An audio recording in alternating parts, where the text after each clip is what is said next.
folks. Thanks for showing up once again for a press conference. We'll open up the floor with front row middle, Dave Biddle, 24/7 Sports. Hi, Ryan. I want to get into some of the adjustments you made offensively. It seemed like you guys were kind of attacking the boundary early and then adjusted to attacking the field. What went into that? Was Iowa maybe doing some things that they hadn't shown on film? And can you just get into some of the adjustments you made? Yeah, a little bit.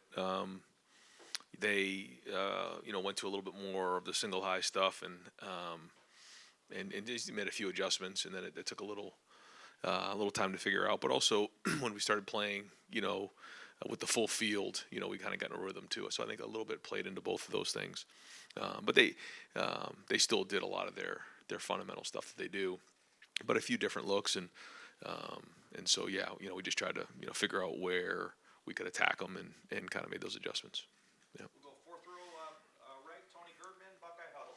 Ryan, given your offense, how often do you run into situations like that where everything you see from a defense and scouting is here, and then what you see from them against you is here because with the Iowa stuff, and then you see Penn State give up 400 yards rushing a couple weeks ago. Is that even applicable to what you're going to see from them this week? I think every week is a different season. I look at it like that. You start from scratch, and you look at where you are. You look where your opponent is.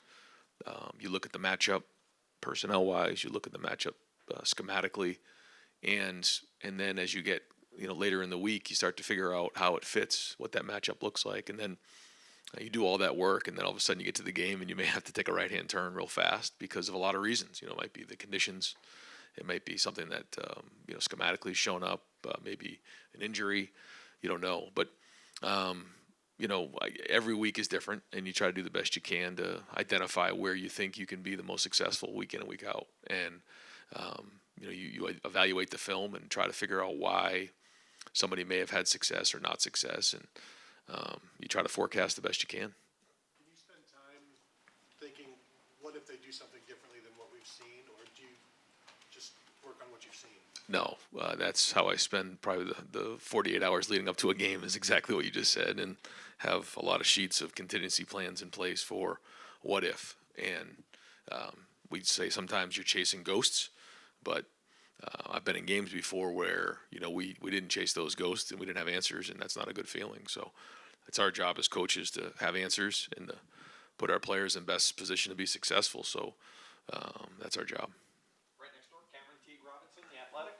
Ryan, when you're not running the ball as well as you have been this season, how much harder does it make it being pushing in the red zone there? And do you feel like that was the main reason why you guys weren't as efficient as you have been in the red zone?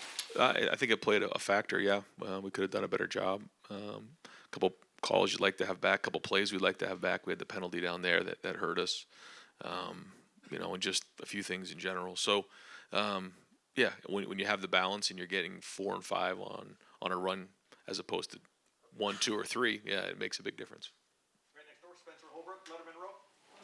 Kind of along the same lines, Ryan. The offensive line, what did you see that you liked from them on Saturday? What you didn't like? It seemed like that was the first time that you kind of struggled to get a push and run the ball. Yep. Like you said, there was some good things there. There was some really good protection at times. There was a breakdown of protection. We did some good things running the football. I thought we did a really good job on one play. We had a slip that could have turned into an explosive. We had one that I thought the line did a good job of. We didn't do a good enough job of cracking the safety. So it was a little bit of everything, but there was good and there was bad, and the issues were there. But when you play against a better defense, those issues come to the surface more. So we'll keep pushing and keep trying to address those issues so that we get better every week.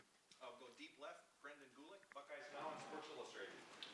Coach, I guess I want to ask you about the things that motivated you guys in the offseason. The idea that you're trying to be the tougher team, that you're trying to have that competitive excellence. I know you use that term with us a lot, but how much do you find that stuff is still part of your prep each week? Do you focus on any of that, or is the past so far behind you that you're just locked in where you are now? No, it's a part of every week. Yeah, we hit on it every week. We'll hit on it again today. We'll hit on it this week. We know that we have to bring it every week, and we knew when we see the schedule going into State College is going to be a huge challenge. Always is. So, our guys understand what a challenge this is going to be, and so we got to have a great week of preparation. And this is part of that competitive excellence, and competitive stamina. Bringing it every single week and going on the road and winning a game like this is going to be huge. Saturday against Iowa. Your defense really led the way there. Just what did you kind of notice just game planning last week with Jim Knowles and top conversations that way, just for the defense to step up and have the performance that it did? Yeah, they identified the areas where we felt like we had advantages and were opportunistic early on. Got our hands on balls, created turnovers, and then just kept the pressure on all day.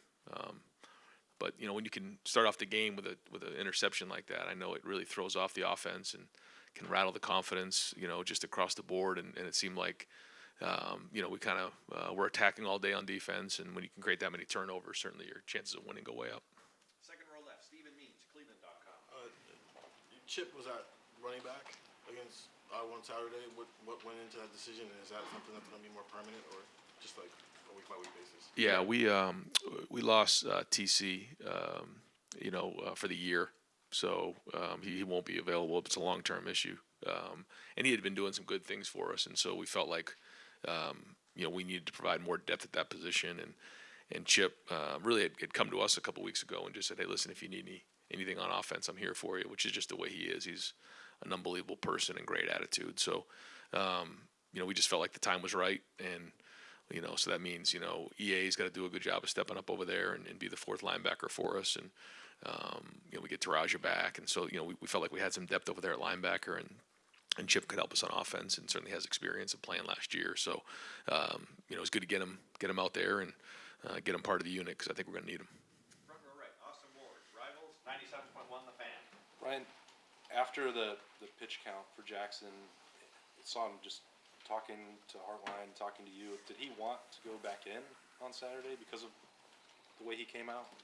Like, it looked like he was trying to get back out there. Yeah, he's always been trying to get back out there. He's a competitor, and it's been hard for him not to be out there more. But we wanted to make sure that we kept that number to right about 20, and make sure that we didn't put him out there anymore. I know you're not going to say too much about this, but it just looked like maybe they were evaluating him for something different than the hamstring. I don't know if that's true or not. That's just the way it looked to me. Is that sort of a yes or no there? Yeah, there was nothing else other than just the normal evaluations. Yeah. Over to the right, Don Taveri, WBNS, 10 TV. Coach, noon kick at Happy Valley. Are you happy it's not a night game at whiteout? And just overall impression of Penn State. How good are these guys? Yep. Well, no matter when you go into Penn State, it's going to be a challenge. They do a great job with the atmosphere, and our guys. There's still a handful of guys that, that went in 2018, but not all of them. So, when we went in 2020, it was different. There was COVID, but we know whether it's a night game, afternoon game, noon game, it's going to be a challenge. Their crowd's going to be in it, and they'll play a factor. So. And they're a good team. You can see what they did last week. You can see what they did, all season. And really good coaches, really good players, veteran quarterback. New scheme this year on defense. We play good on special teams. So, we got to play our A game. Rick Heinem, Clay Hall, WSYX. Sean Clifford, what's your take on him? Played a lot of football, and a lot of guys, who play that much football, just they have so many snaps under their belt. They've seen so many different things, and that makes him dangerous in and of itself. But he's tough. He's really good throwing the ball. He's accurate. He's made a lot of plays in his career with his feet and with his arm, and so anytime we play Penn State, and certainly with Clifford, we know that they're really good and they can attack you a bunch of different ways. You run across him in recruiting? We did. Yeah, we did. Yeah, very good player. A lot of respect. Rick Heinem, Adam King, WBNS, 10 TV. Stroud is obviously kind of judged almost against perfection a lot of the times. And when you look at him have a game where maybe things aren't going right in the first half there, how much are you involved? How much do you say, hey, work through that yourself? No, it's a team effort, and it's a bunch of things that come into play, and it's never just one thing. I mean, there's a lot of things that we want to clean up coming out of that first quarter, especially, and then we did, and that was good. So, we try not to panic when things don't go exactly as planned, because we know that that's not always the case. Usually it's one of three things: either you're going to go up early in a game, it's going to be back and forth, or you're going to go down in the game. And based on how you play, that's typically the outcome. So how are you going to react to that? And we were struggling a little bit, but we were getting field goals and defense was playing good, and nobody panicked, and we started solving the problems and got back into a rhythm there in the second half. Mentally, do you ask him what he saw on that play, if it's interception or something, or do you just kind of assume he knows what's going on and let him go back to the huddle? A little bit of both. There's times where you want to get some feedback, but then also, I think as the quarterback, I know when I played, you don't want a lot of noise in your head. All that work on the front end is done, so you can go play. But then there's also times where you got to connect on some things. But I'm not one to flood the quarterback with a bunch of information in game. I don't think that's a good idea. Let them go play, trust their preparation, and go from there. Kellyanne Stitz, WSYX. Coach, Noah Rebels picked up Big Ten honors this week. He opened the scoring for you guys on Saturday. How important was his performance, and how does he help give you guys a leg up on the competition? Yeah, well, in that game, we kept the momentum going with those field goals and getting points on the board. And when you play against matchup teams, anytime you're trying to score points, it's going to be big. And it starts with the protection. We certainly know, what happened a few years ago there, with the blocked field goal. So, all these little things add up in games, and certainly field goals matter. And, in this case, it's 12 points, and that's huge, at the end of the day. So, we're going to need that more and more, and certainly as these games get closer, it's going to be important for him to play well. Far left, Ryan McGee, ESPN. Ryan, that wide receivers room fascinates me. What's it like in that room? Because it's a group of young professionals, and obviously Jackson hasn't been available. But what's that room like? What does it make them special? Yeah, I think there's some guys in that room that are very mature. I think when you just get around them, you realize for their age, they don't look like they're 18, 19, 20. They don't talk like it. They don't act like it. They don't speak like it, but they are. And it's pretty remarkable sometimes when you think about who they are as people and just the maturity level of all those guys in that room. I shouldn't say all of them. Some of them still have some work to do. But I think it started back with Terry McLaurin and Paris Campbell and Johnny Dixon. And they just brought this certain level of accountability to that room. And then, Chris Olave and guys picked it up over time. And now, you're seeing, Emeka and Marvin and Julian and, really take it over and run. And they started and cut their teeth on special teams. They come in as freshmen, they put their work in, and then kind of show up and play in the second half of the season. And then by the time they get to that second year, they're ready to go. And that's kind of been the blueprint for them. And it's working. But I think you're seeing probably, just ask like what makes them different is just how well-rounded they are. They're physical. They're in the run game. They can carry the ball. They're involved with special teams. They can make play underneath, run after catch, downfield. Pretty well-rounded, and obviously great people. Fourth row middle, Pat Murphy, 24/7 Sports. Ryan, with the obvious caveat that we know how good CJ is, it seems looking back at some of his misses, interceptions, it's come when he's been off his spot, not able to set his feet, things like that.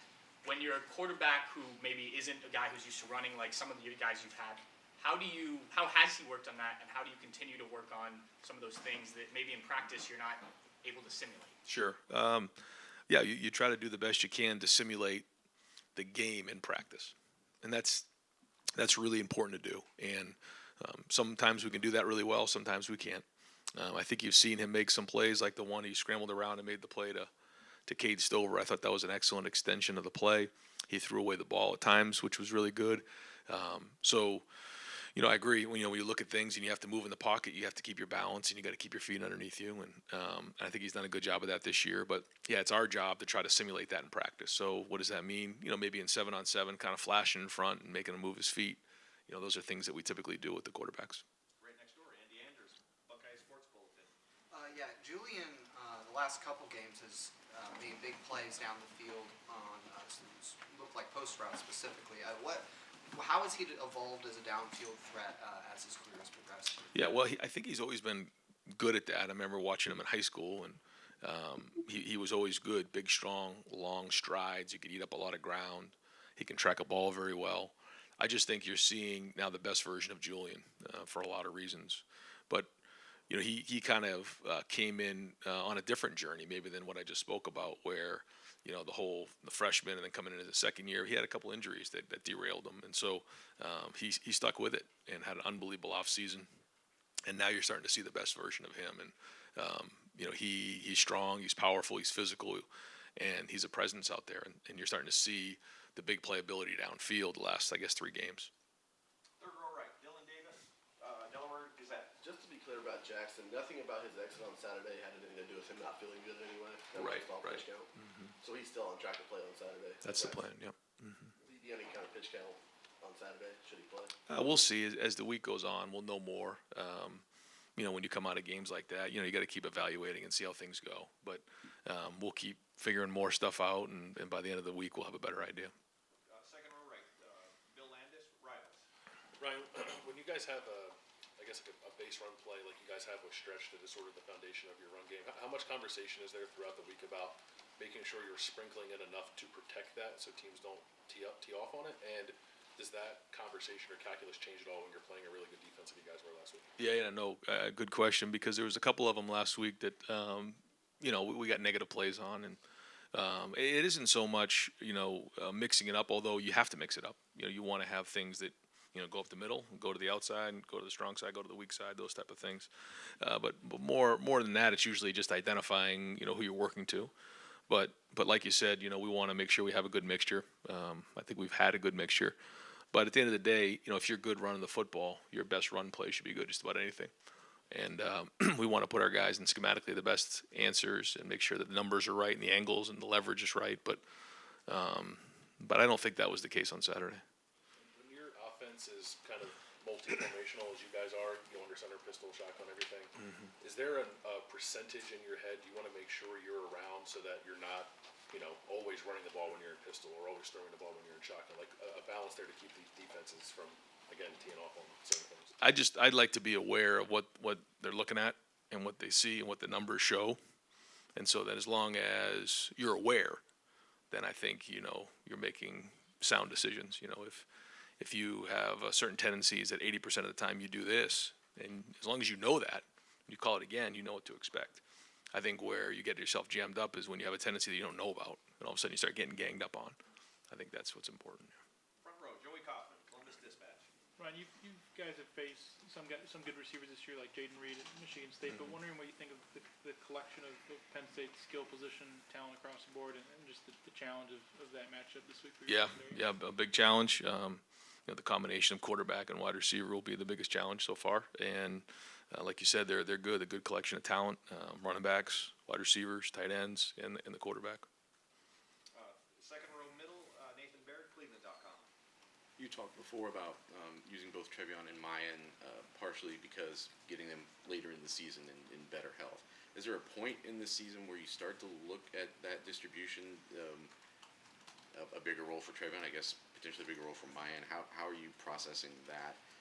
Do you want one of those guys to potentially maybe have a bigger role? No, I think where we're at is good. We got them both healthy now, so that's good. We're getting ourselves back into a rhythm of them both playing, because it's been a couple weeks, I guess, since we had them both. And so, no, I think we're pretty good where we're at right now. Doug Maurice, Cleveland.com. Ryan, you've talked a lot about not panicking in the middle of a game, and you don't want to fill CJ's head with too much noise. Just what's been your evolution as a play caller, as a coach, of figuring all that out, of maybe sticking with what you want to do, but also adjusting? How much do you grow over time with figuring all that out? Well, I remember early on, you get into a game and all of a sudden something changes or something doesn't go as planned, and you can panic and start to take a right-hand turn fast, and then you go back on the film the next day and you're like, the film was exactly the way that we left it, and something just changed in the game, but the film didn't change. What I mean by that is the looks were the same, the plays were good, we just got to do a better job of executing.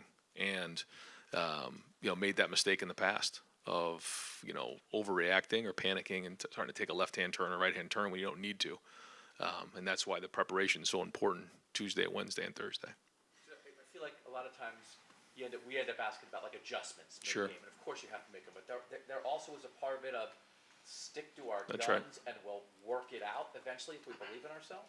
A little bit of both, for sure. Yeah, a little bit of both for sure. Because you can't overreact, because very rarely does a team just all of a sudden go off the deep end and completely change everything they're doing. But there are some change-ups. For instance, last week, you saw them play a lot more single high, which they were typically almost like 80 to 90% quarters going into that game. So you have to make some adjustments in game. But But you can't go, taking a hard right-hand turn. Yeah. Front row right, Tim May, Letterman Row. Yeah, I'm not gonna try to sneak, two questions into one. I'm gonna do it overtly. Cagey veteran. It's hard to imagine, it's hard to imagine this defense without Tanner McAllister in it and without Lathan Ransom in it at this point. And both those guys have had different journeys to get to this moment and stuff, but are you, nothing was promised Tanner, I don't think, when he showed up from Oklahoma State, except you'd get a shot, right? And then what has Lathan kind of brought to the table here of late that kind of sets him apart? Tanner, yeah, exactly what you said. He came in with Jim, and it just all kind of worked out great. And he understood that he had to work and earn his way into, playing at Ohio State. This isn't a place you just walk in and play. There's a lot of pride here, a lot of work that's been done, and certainly because of our off season and the work we put in the off season, it's very difficult for someone just to step in. It takes a very special person, and we've had a few over the years. Trey Sermon and Jonah Jackson and Justin Fields and now Tanner, and Chip's doing a good job too, just the way he's gone about his business. And so in this year, or this day and age of the transfer, we try to be really smart about that, because I think our culture is really important.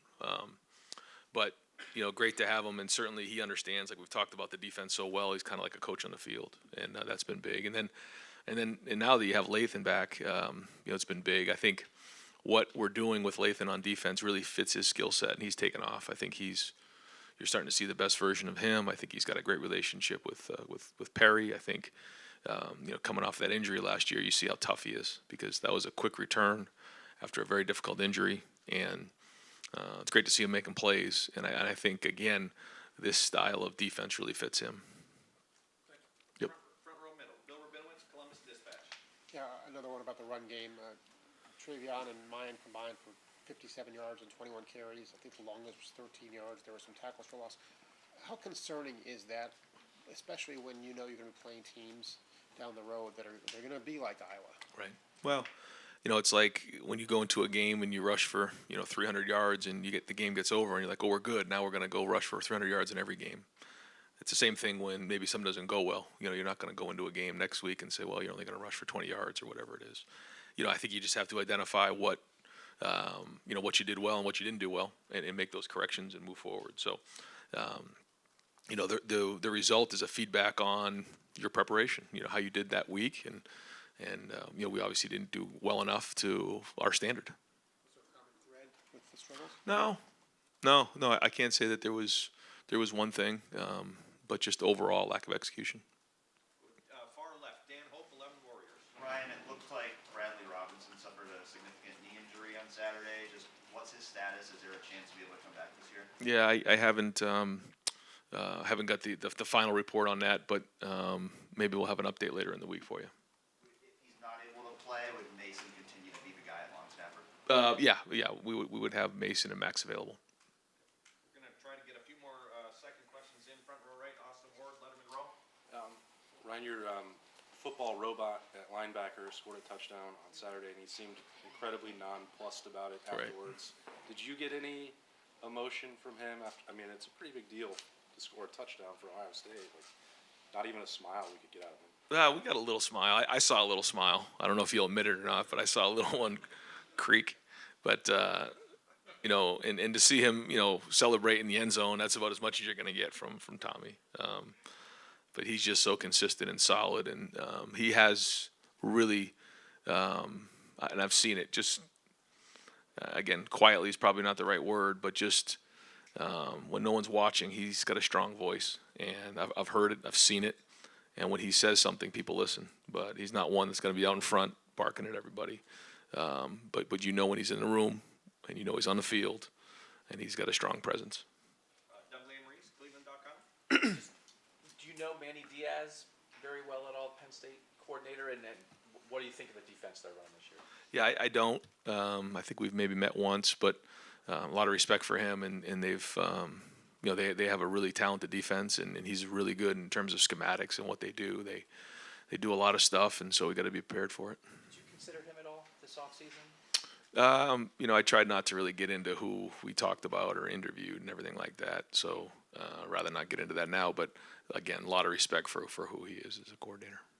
Far right, Clay Hall, WSYX. Just curious what your perception of Penn State was when you were playing at New Hampshire and they're kind of an Eastern power. Has that changed for you now that you? Yeah. I mean, growing up watching Penn State was a big deal. Yeah, and when you're in the Northeast and watching some of those teams and the national championship team, and a lot of respect for that program over the years and what they've done, and so I guess it's just an evolution of the game. And it's like when I coached the NFL and had to go into Foxborough and we had to play Brady and Belichick. I didn't know whether I was supposed to cheer for myself or for them. So you just things happen in your career and you just move on. And but what a great program and obviously what a great place to play. Do you think it's still there? I mean, that profile, that notoriety, that. No question. Absolutely. Yep. Deep left, Dan Holt, 11 Warriors. Ryan, we didn't see Josh Proctor play at all on Saturday. Just wonder, was there any reason he didn't play other than, Layton being a starter? Just an illness. Yeah, he'd be back practicing this week. Front row middle, Bill Rabinowitz, Columbus Dispatch. Yeah, you're obviously familiar with Mike Yursich. Yeah. Just want to get your thoughts on him and how instrumental he was in getting CJ here. Yeah, first up big with that first year in developing Justin, which was really important, and then certainly had a huge hand in recruiting CJ. I remember when he and I were out in California recruiting, and I was supposed to be at the Home Depot Awards that I missed, Jerry, and we got in trouble that night. Remember, because I wasn't there. Well, and I think they wanted to fine us for that, but I was. Maybe did. Did they? Yeah. Well, find you. Well, we were doing a home visit with C.J. Stroud, so they can fine us. They can fine us whatever they want. But that was on a Thursday after the Big Ten championship game, and he was a big hand in that, and certainly had a great relationship with he and Kim and the whole family. So, but a very good mind, very sharp, always creative, and a really good play caller. No, that's who you were visiting. Yeah, that was it. Yeah. Second row middle, Nathan Barrett, Cleveland.com. What went into that number, the 20 number on Jackson's pitch count, and I guess I know you're gonna say week to week evaluation, Yeah. but is there a ramping up that you anticipate to happen that gets him to a bigger role, and any concept of how long that might take? So this is, something that, we have such great people in sports medicine and our doctors. And so, there's really been a very specific plan on how to get him back to playing, a number of total yards per day, a number of high speed yards per day. And then after each practice, evaluating the strength of or range of motion and strength. And so, we're just kind of following that lead. It's way over my head. I'm trying to figure out what to call on third down and all the strength and numbers and things like this. So we're just relying on the doctors to give us the information, and we just go from there. Who is kind of the main point person for that? There's everybody involved. Yeah, it's all hands on deck. Far left, Steve Hellwagon, 24/7 Sports. Yeah, Coach. Cameron Brown, I think, missed the last game as well at corner, and Jordan Hancock, I think, finally got to play a little bit. Just those two situations, kind of where's Cam, and what was the response on how Jordan did in his first time out? Yeah, Cam, not a long-term thing at all, so expecting to have him back soon. But great to see Jordan back out there. It's been a long road for him. He's been dying to get back on the field, and there was ups and downs during I guess it was 9 weeks, where he was coming back and did a great job of being, especially in the last couple weeks, of really diving in and being serious and making sacrifices and really focusing on being healthy to get back out there. But Jordan Hancock loves playing football, and you can see it in his play, and it's great to have him back on the field with our defense. Fourth row right, Cameron Teague Robinson, The Athletic. Ryan, you mentioned Iowa is normally a quarters type of defense. They come out and play single high on you. I know you guys have a script when you start the game. As a play caller, at what point, when you realize that Iowa is doing something different than you think, do you throw the script away, or do you have stuff in that script to adjust to different looks you expect? Yeah, a little bit of both. We don't really script like the first 10 plays. We have openers. And the reason why we don't do that is really for what happened on Saturday. You have like 10 plays that you script in your practice, and all of a sudden your first 3 drives are, on like the whatever yard line it was. And so, we have some things that we like that we rep out and walkthroughs before, and, first third down calls, first red zone call, And then, we quickly adjust from there, like you're saying, because I've just been around it before where you spend so much time getting good at those 10 plays. And then once those 10 plays are over, you got no rhythm. And so we try not to do that, but we do have opening thoughts. Got time for just a couple more. Front row right, Tim May, Letterman row. Yeah, sometimes you see CJ just sitting there on the bench, staring straight ahead, et cetera. Do you communicate with him between series about, hey, we want to go this direction, maybe next time, et cetera? And is part of that the visualization, it's easy for me to say, of him getting that into his mind about where you want to go? Sure, yeah. I've never asked you that, but it's Yeah. just interesting to me. Yeah, no, he's been excellent on the sideline. I think his attitude's been great. His thought process has been great. The feedback's been great, what he's seeing out there. And usually it's, what are you seeing? Is it exactly what we practice? Is it different? Here are the adjustments. And then here's what we're thinking maybe, going back out. Sometimes, I've been there before where you put a couple plays in their mind and then you get the ball on the, plus 20 and now all it changes. And so, again, try not to put too much in their head, certainly in CJ's head, because when he's clear and he's playing, that's when he's at his best, and he's so intelligent that he's going to process everything you say. So you got to be smart about what you say. And does Joey Porter jump off the video at you? Yeah. When you watch? Yeah. In what way? First off, you just notice his length and his ability to get hands on you, and then he gets his hands on a lot of passes. Very, very strong at the line of scrimmage, and great cover skills, and for his size can really change direction. Far left, Ryan McGee, ESPN. Yeah, Ryan, watching Justin 10 minutes ago and talking about CJ, momentum when it comes to recruiting, when it comes to position groups. Yep. Is that a real thing, pride in a position group? Yeah, I think so.